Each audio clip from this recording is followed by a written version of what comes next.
So our final presenter, and then we'll take another break, is Noah Yaffe, who's a partner at Steven Holl Architects.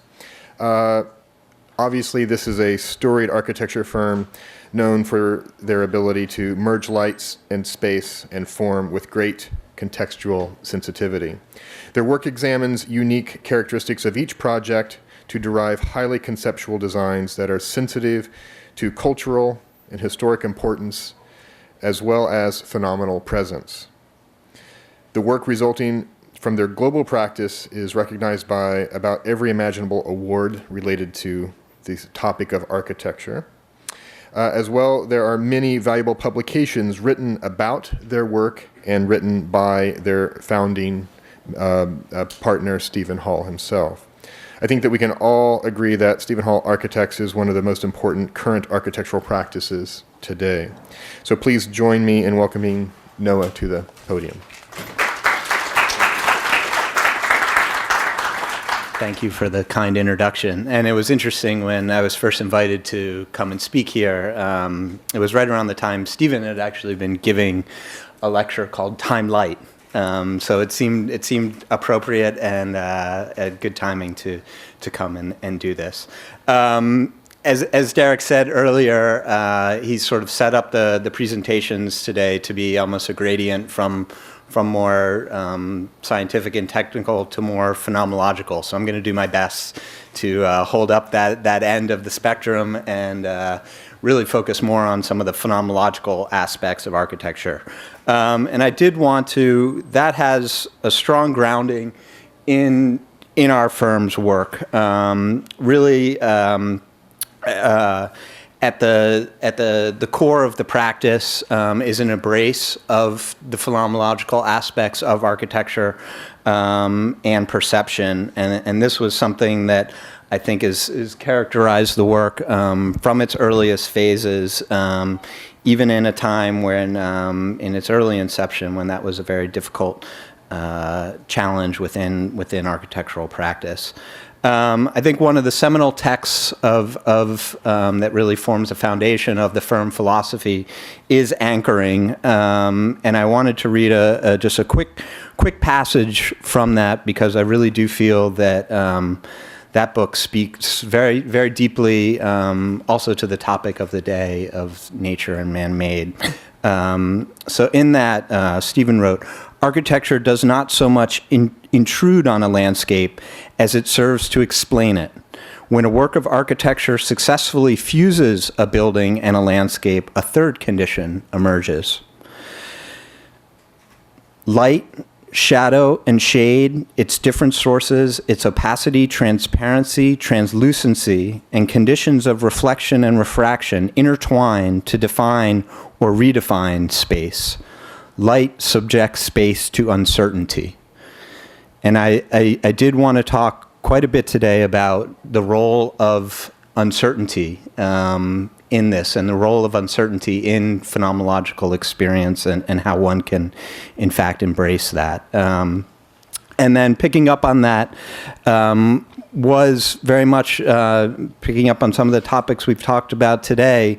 In the book Parallax, one of the other fundamental tenets of the firm's work was established, which is really about the body and space as being the primary, really a primary and essential force of architecture, and really this idea of the enmeshed experience, the multiplicity, the countless viewpoints, perspectives that emerge from being in a space and your body being in that space, and how that can truly shape your understanding. And I'm very curious to hear how Raymond will talk about this after I'm done. But coming from Parallax, from the optic haptic realm of material and detail to the connections of space developed in the light of foreground, middle ground, and distant view, architecture is manifest in perception. Enmeshed experience, or the merging of the object and field, is an elemental force of architecture. So working into, I did want to go through a series of projects today. I did want to talk about these ideas of perception, anchoring, intertwining in relationship to a few projects. And one of the fascinating things I did want to bring into the mix was also the idea of scale and how these work across different scales. And I thought I could show that in a few projects that range in scale from the size of the house to a 3 million square foot project in China, and urban. And interestingly, in 2009, 2 books came out from our office that were both about an 8-inch square by 8-inch square book, One House, One Urbanisms. And I think these disparate scales really are at the core of our practice. So this is a project, it's a gallery and house in Korea in the middle of Seoul. And I think one of the tenets of anchoring is this idea of the specificity of place. And I think when Davidson talked in his earlier presentation about sort of Utah and the specificity of light, that's very much at the core of our practice. And each building, has its own site. There is one site for a building, at least a non-mobile building. And really that is specific to a place. And you can, coming from that place, there's a specificity of an idea that can emerge. And that's really what emerges in the projects. This project was really about, it started as a symphony of modules. It took its inspiration from this musical score you see on the right, and really became a fascinating manifestation of that. Here you see some early sketches that really show the way these lines of light start to organize the space, organize the light, and how different modes of light and different modes of engagement could emerge through the project. One of the fascinating, this was kind of a project that represented a certain sort of extreme idealism to a certain degree. It's kind of a miniature utopia in that it has, it's an intertwining of landscape, art, and architecture in this house. So you have on an upper level, you have and let me see if I will successfully use this or not. So the primary living spaces are this upper level, and then there's a below grade gallery space. And I think the intense division between that is represented in this plane of water. And really this moment, so from when we were previously, this is the front entry, but you really emerge into this kind of miniature utopia through this and emerge up through this plane of water that really, I think, gives you a new definition of a horizontal plane. And within that water, there are skylights that actually bring natural light into the gallery space below, but also are mixed with artificial light to provide the lighting for the site. We design all of our pools to be able to freeze in the winter. We never drain any of our water. So, strange phenomena start to emerge with the light when you embrace these natural things. This is this third condition of the intertwining of a building with the site and the landscape. Unexpected things emerge, like the cracks in the ice that you see here. So further to these lights in the pool, you also see in these living spaces skylights, which also bring natural light, but then are mixed with artificial light. And I think we're very, very conscious in our work. I can't say that there's a singular approach to this. I think you'll see a variety of approaches, but we're very, very conscious of this relationship of natural light and artificial light, sometimes intertwining them as this project, I think, demonstrates quite effectively, but at other times trying to seek a contrast or dialogue between them.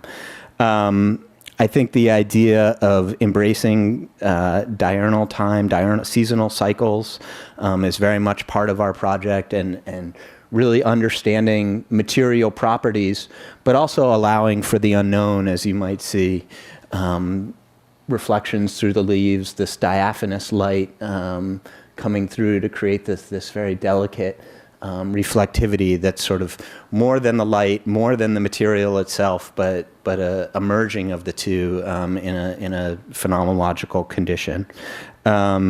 In the main living space there, you see that that natural light bringing the skylight, bringing the light into those spaces. I did, one of the more interesting parts of the project is the lower level gallery, and there you see in the first part of that video the effect of light passing through water and the play of light. When David was talking about dynamic light, just your opportunities to embrace that as a designer are manifold, and new experiences can emerge out of that.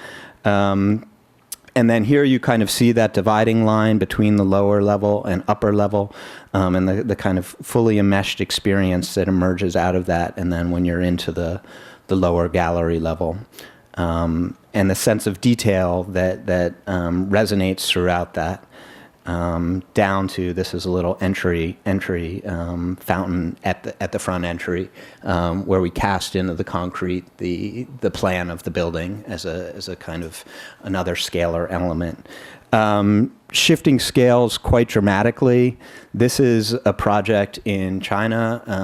I think one of our work in the last, I would say 7 or 8 years has embraced a new scale and a new sense of opportunity that emerges, particularly in China and the sort of mass urbanization we're seeing in China. This is about a 2 million square foot, what we called a horizontal skyscraper. It's from here to here is as long as the Empire State Building.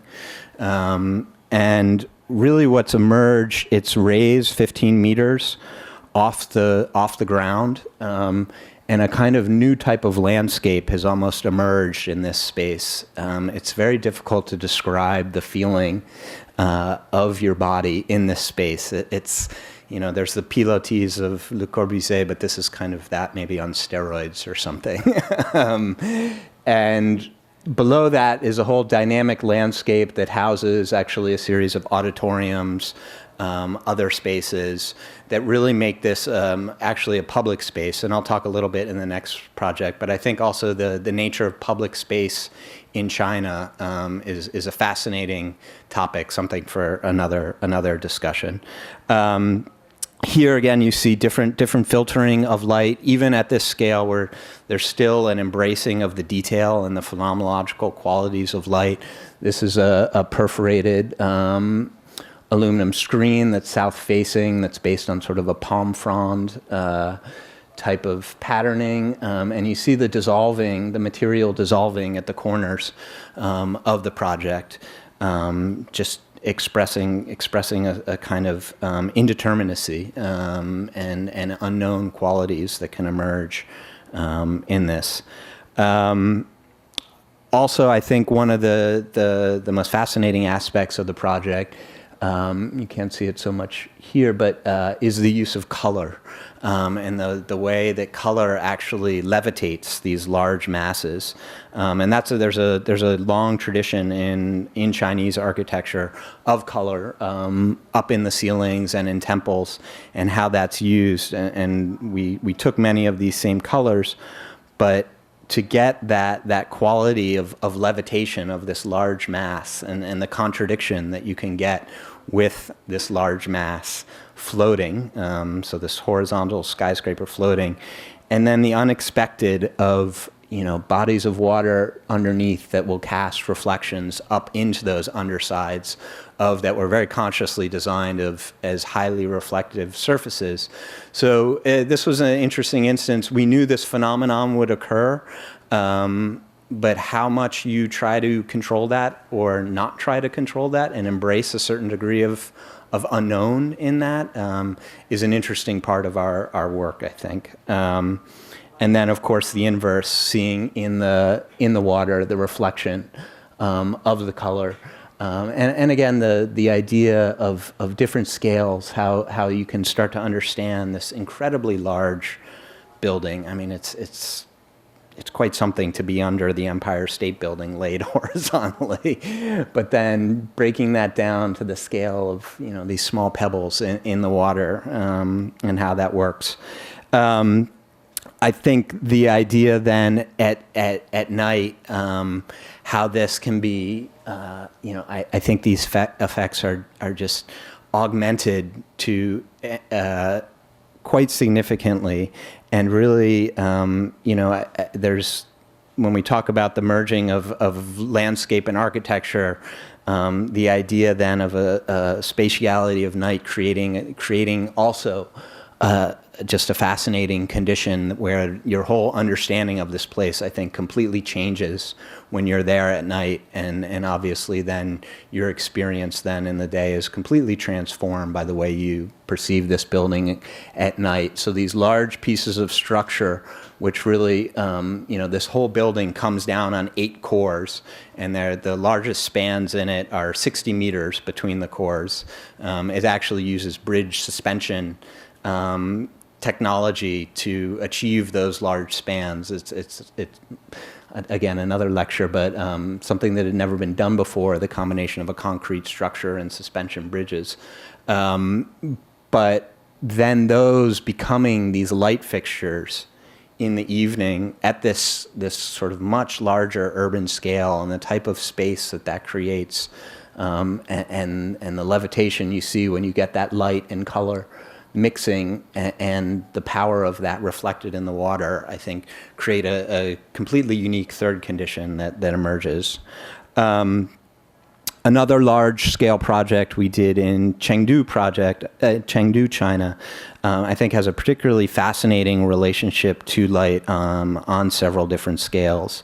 There was an intentionality from the beginning for this project not to be, the client in fact sort of wanted an icon in this case, and I think we actually have given them that at the end, but there was a very decided approach for it to be a non-object, non-icon, and really the idea that the main space, the space in between the building, should really be the primary focus of the project.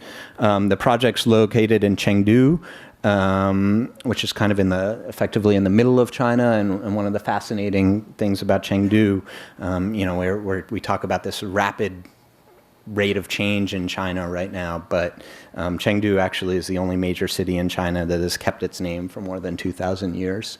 One of, you can see there, just the model. So here's, you know, that idea of resisting this and taking this, shaping a public space, was quite fascinating to do in this context. One of the, you know, we talk about buildings that are shaped by invisible forces and local codes and the specificity of site. One of the things in China, there's a very strict requirement that all the neighboring buildings get a certain amount of daylight. So this entire complex is actually shaped by cuts that allow daylight into neighboring buildings. That's why we call it this sun slice porosity block. And you can see there is a kind of relentless iterative process. This is actually probably only, you know, 20% of the models we made for it that produce this, and it was fascinating. You know, this is a code requirement. So this is what you get when you follow the code.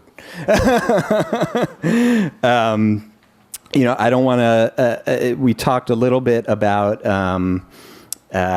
energy. I'm not going to get too into the environmental aspects of this building, but it's important for me to talk that's at the essence of all of what we do. This project is all geothermally heated and cooled. It uses an extensive gray water recycling system, green roofs, microclimates created within some of these plaza zones. It's just, I don't think we live anymore in a time where is your project, you know, are you pursuing sustainability or not? It's not a choice. It just has to be an integral part of what you do. I think one of the fascinating things about this project, again, is the scale. And we actually proposed this idea to have different artists make these insertions effectively within this larger complex. So here, this is actually where we were the artist for this one. And then Ai Weiwei and Labius Woods. And in particular, I wanted to talk about Labius's piece, which I'll get to in a second. But, just to give you a sense of the urban context, and a little bit what it means to be in this type of public space in China, which is really fascinating and a unique time to have that. I did want to, again, play another short video. Hopefully this one's not too loud.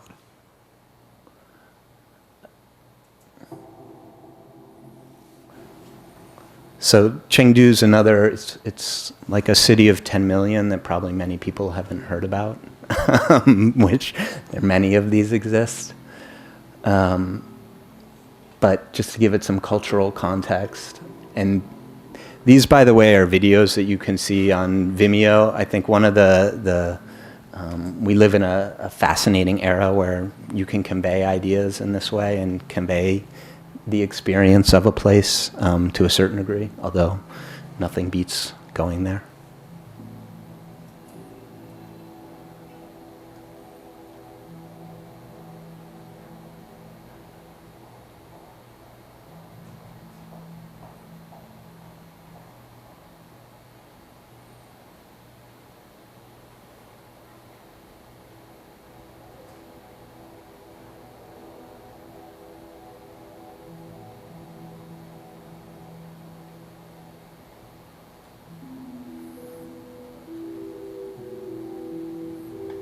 And then, just to give a sense of scale, this is about the size of Rockefeller Center, and that was kind of a model of a space that we presented to them when we were proposing this. This type of public space was not part of the project brief.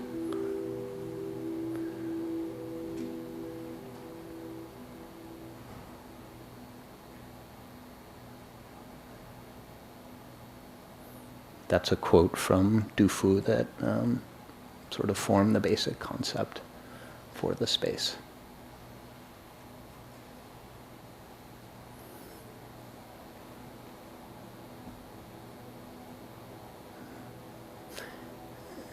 And there you start to see these pavilions and the scale,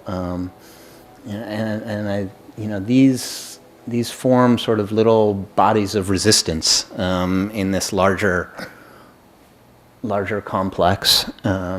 That's Labius's piece there. So that's Labius's piece. I did. One of the fascinating things in China is culturally, I think, I always thought the British were very good at naming their buildings. You hear the Gherkin, the Shard, and stuff. I think China's even a little better, I have to say. Like, for example, Rem's great CCTV project is Dakucha, which is big pants. And so this project, we find out, we were calling it the Light Pavilion, and we found out that it was actually renamed by the locals to be Shigong, Time Light, which I think is a fascinating name for this project. For those of you who don't know Labius's works, he was a great experimental architect. In fact, that pavilion is his only built work. He passed away about a year ago. And really, I think that as you see the initial sketches, there's a sense of this resistance and interference in this larger mass that then gets developed into these tubes of light, but in fact then kind of inverts the scale at night, where really that becomes the dominant piece, and the others become much more subservient to it. There you see just a rendering of it and its actual construction, and then implementation. But it's sort of an amazing reversal that happens with this piece that becomes just an amazing force in that plaza. in concert with those tubes of light, that whole space is actually lined with a highly reflective stainless steel. So you get this kind of it's very difficult to describe, but a kind of warping of your sense of up, down. Really this feeling of your body in space, just being completely transformed. When Labius, one of his great projects and sort of the beginning of Steven and Labius's relationship was a project he did for pamphlet architecture, and this was called Einstein's Tomb, and this will just give you a flavor of Labius's work. But this was, he imagined Einstein buried in a vessel that was orbiting the cosmos, riding on a beam of light that would one day finally complete the cycle at some indeterminate time in the future. So Steven likes to talk about Labius. We know Einstein's not up in there, but maybe Labius is up in there. And then just to give you a feel for that, how that feels, that condition of night. Interestingly, this is a fountain where you can see also these blocks of light. Each of these, this is actually 365 blocks representing the days of the year. And the shifting you're seeing is some of the differences between the lunar calendar and the Western calendar. And those blocks are illuminated to represent special days within the Chinese calendar. Interestingly, one of Steven's more recent publications was this book, Color, Light, Time. One of the great joys of our office is Steven and our office in general. We will develop concepts. In this case, I'm not gonna get too much into these different concepts of times, but Steven tried to develop these as ways that architecture can be indices of times, but then came to the conclusion that his own publication was in fact wrong, and really kind of embracing the immeasurable. So I love this little sketch of, so don't be afraid to invest fully in a concept and then throw it out when you need to. So I wanted to talk a little bit about the immeasurable, what Le Corbusier referred to as the ineffable in his work, and phenomenological. These last two projects really, I think, speak strongly to that. This is Knud Hamsun Center, which is a museum for the writer Knud Hamsun. It's located in Norway. When we talk about the specificity of a site, it's quite something to build above the Arctic Circle. And when we talk about unique qualities of light, that is a place that certainly has incredibly unique qualities of light. I think this project was a fascinating one for our practice as well, because the first sketches were made in 1995. The project went through basically design development. We built this model. We studied a variety of... I didn't, because I wasn't there at that time. And really, it became, the concept for the building is based on Knud Hamsun's writing, and it's the body as a battleground of invisible forces. And so you have this tower, which is actually an echo of these great Norwegian stave, these black stave churches that sort of dot the Norwegian landscape. So it's very much in reference to that. But then you have these strange moments that are taken actually from a passage of Knud Hamsun's writing in Hunger, where he talks about, a man with an empty violin case, two blue feathers, a woman polishing the glass windows, and those all became these expressions of these moments. The project had quite a great deal of controversy, really. For those of you who don't know Knud Hamsun, he was an amazing modernist writer who really talked a lot about sort of man and the body in the modern metropolis and the alienation of that experience. But he also was somebody who late in life had some Nazi sympathies. So it was a very, very controversial project. With a number of, press, cartoons, But the interesting thing is it took sort of a certain hold in the collective conscious. These were some local school children who were asked to just sketch a building, and these are some of the sketches they came up with. So it kind of took on a certain identity and finally was realized. And then, of course, when they decided they wanted to build it, we got to build it in 13 months to celebrate the anniversary of Knut Hamsun's birthday in August 4th, 2009. So building above the Arctic Circle is a unique experience. This is the job site in January. In basically there's no sun there from about December 20th to January, I think it's about 15th, and then you have the flip in the summer where the sun doesn't set. Here's the project at its opening, which was this amazing celebration. But you see this project sitting in the landscape, and really it becomes a real index of that light and the qualities of light that come through at the different times of year. These cuts that often have sort of strange relationships to the floor plates. Again, kind of enhancing the phenomenological experience of the body. Some of those slides that Raymond showed earlier with the distorted rooms, I feel like we're kind of doing that ourselves. Maybe not for the same effect.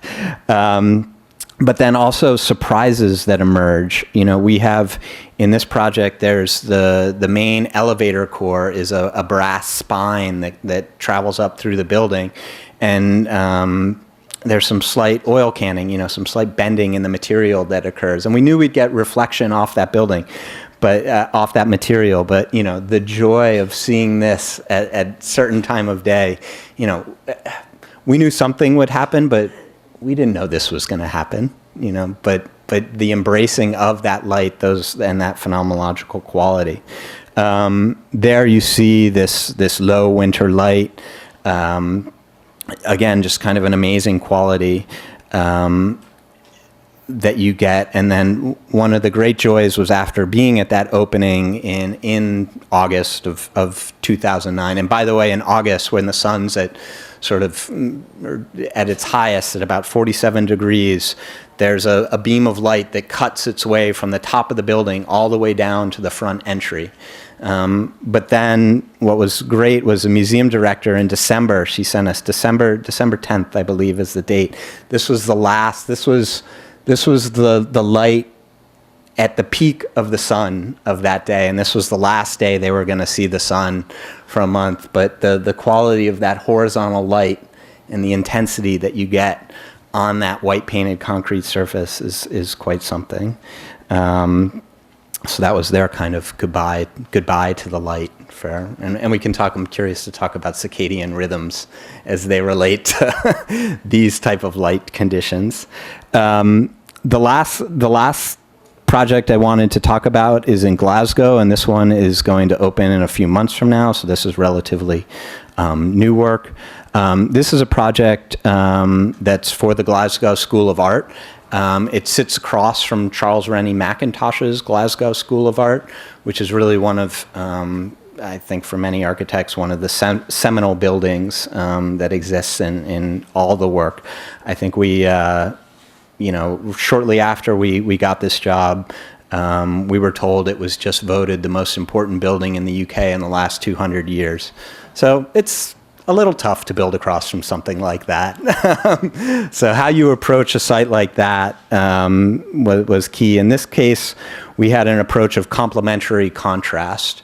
So, where the Mackintosh is a building of a thick skin with thinner steel bones, we had thick bones and a very, very thin skin.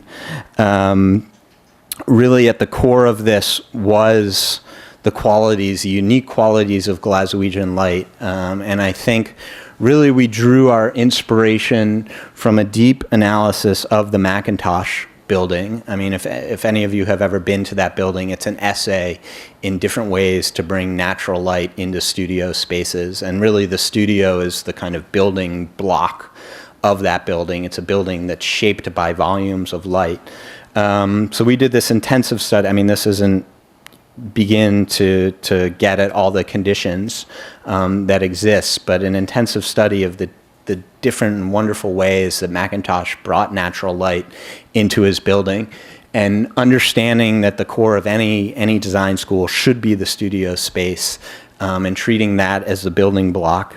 And at the center of it, Macintosh had these great, one of the more mysterious parts of his building is on the east facade, there's these driven voids of light in the library. That was actually a term Michael Bell from Columbia gave to them. And so at the center of our building, these are at the perimeter of the Macintosh, but at the center of our building, we actually have these 5-meter diameter tubes that cut through the building, and it's all a concrete frame. And by the way, those are bringing natural light. Those are the structure. Those also, the building is entirely naturally ventilated, so those also become a kind of stack effect for the building. Really trying to conceive of it as a total work. I think in many of our projects we have this goal of fusing structure, light, environmental qualities. I think this is one of our most successful of that. But these are all studio spaces, and these building blocks. This is north facing with these great sky plane exposures. But what you get is as you move through, a fascinating mixing of different types of light. So there's the north light, but then there's these cuts within those driven voids that bring light through, and mixing the qualities of these different lights in the studio space. So the idea that you may get a sunspot in a studio that's primarily north-facing light, and how that can become a whole essay in different ways of using light throughout the building. These are just model shots. One of the things I would like to convey about our work, I mean, we work in all sorts of different mediums, and that's just a necessity of this day and age, but we also always build physical models. And the qualities of light, particularly for natural light, how the play of natural light on surfaces and materials, it's not something that we ever feel we can convincingly render. So this is done with physical models. So these are model shots where we're actually simulating sun angles and things like that to really understand the way light may move through the space. The spaces are all shaped with great proportions. Very much inspired by this is Brancusi's studio with its north-facing light. And then this idea of complementary contrast actually goes down to the level of a detail. So at the exterior envelope is actually a matte glass rain screen that's meant to stand in stark contrast to this heavy stone, and where you have this intensity of detailing on the Macintosh. We're actually doing these with what's called a ghost fixing, where it's an actual fixing for the laminated rain screen that's embedded in the laminate. So there's a complete absence, or what we're aspiring to is an absence of detail actually on the exterior. And the kind of unique qualities you get, primarily we're using this over opaque surfaces, and then there also is vision glass. And we touched on the idea of reflectivity earlier.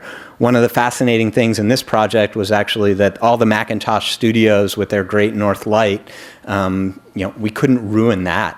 That would be the worst thing we could possibly do. So we spent an enormous amount of time calibrating that material properties to actually not have reflectivity.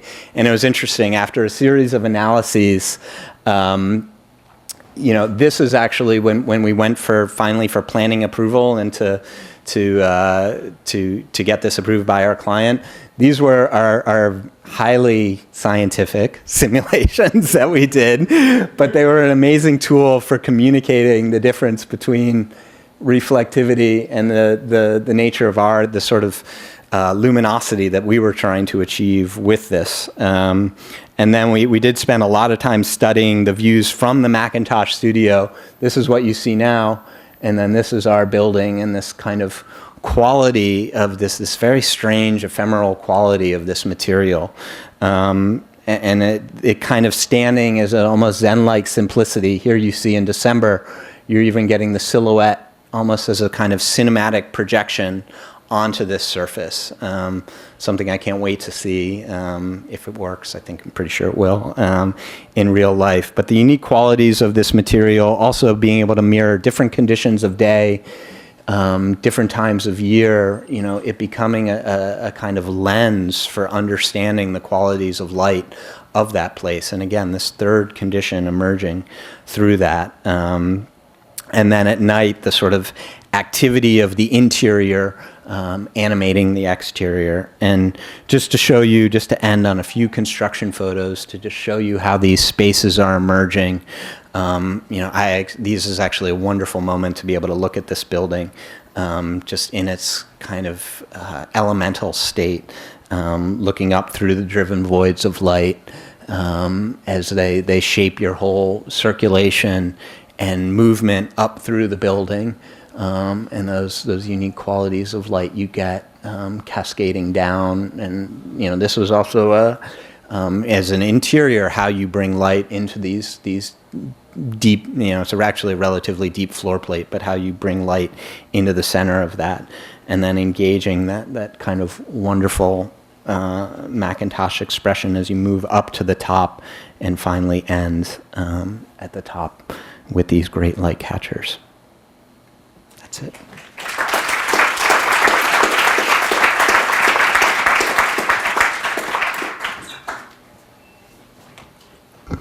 Wonderful, thank you. I couldn't help but think about what my students must be thinking about right now relative to some of the questions in studio that we've been going through. Questions for Noah? Come on. Anything online, Sarah? You're checking in.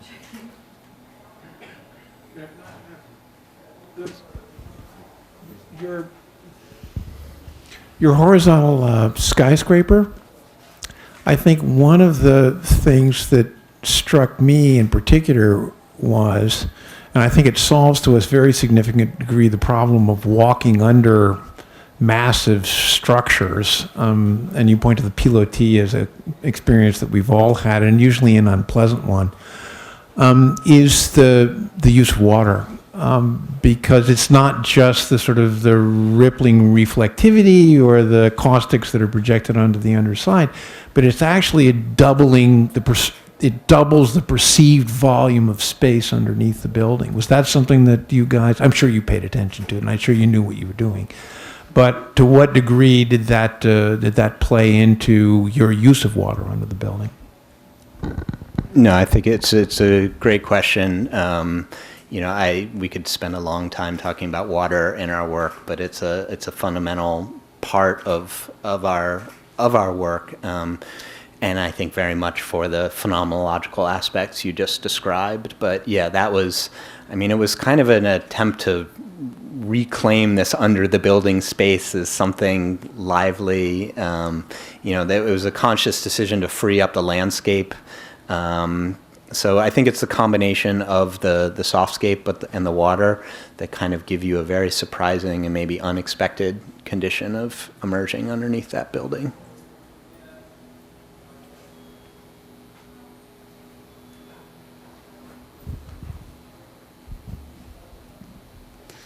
So one of the things that I kind of wanted to ask about was kind of this idea of authorship. This summer in the Guggenheim, when James Turrell had his exhibition that we all went to and loved, it was really enlightening for me to realize that he worked very closely with a team of lighting designers. So I was wondering if you could address how you work with consultants and how you address this kind of idea of authorship and what that looks like in your design process. Yeah, I think the studio, to a certain degree, the environment, I could start by just talking about our studio itself, which is completely open studio, and that we're sort of in a funny way, despite the name of the firm, the best ideas rise, and that's a philosophy that Steven's embraced. So it's very, I would say, non-hierarchical in that regard. I think in regard to our consultants, there's a couple key collaborators who, in particular, I think some of our best work is realized with. And we engage them quite early in the process, whether it's for sustainability with Trans-Solar and Matthias Schuler, often lighting, we're working with L'Observatoire and Hervé Descotte, for those of you who know him.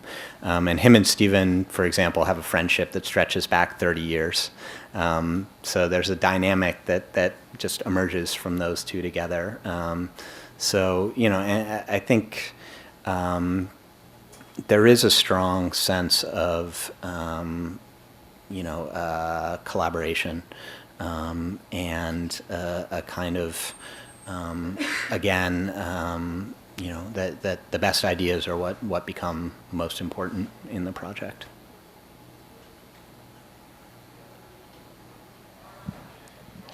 One of the many things that I very much appreciate about your firm's work is that the building forms seem to be fundamentally be an outcome of the way the building interacts with light. And I wonder if you could speak to how other issues come into play, specifically related to the urban environment, and issues and decisions about massing as they relate to light performance, and then also other issues of structure and urban conditions. Mm-hmm. No, I think it's a good point. I mean, I purposely actually began the lecture with some text rather than building, because I think one of the things about our work is there's no defined style to our office. And I really do think that comes out of the idea of anchoring, and that each site is unique. Each site deserves its own unique concept, and it's kind of idea over ideology. That was a very important early text of Steven's was Idea and Phenomenon, which really prioritized that idea. So with each project, there's a sort of specificity that emerges in reaction to place, but not necessarily just the place. Often there's a very subjective criteria we may bring to it, and I think what we do, we focus quite intensely on the concept phase, and really whether that concept's going to be able to hold water or not becomes a real determinant in how strong the concept is. Because what we find, if the concept's strong enough, it can take budget cuts, it can take structural challenges, it can take a variety of pressures that are inevitably any project that's going to be realized is going to face. I do think we try and sort of actively, I mentioned this last project in Glasgow, where I really do think that's one of our strongest fusions of sort of light, structure, massing, and so I think that's very consciously embraced at the beginning as the kind of fundamental building blocks of what we're doing.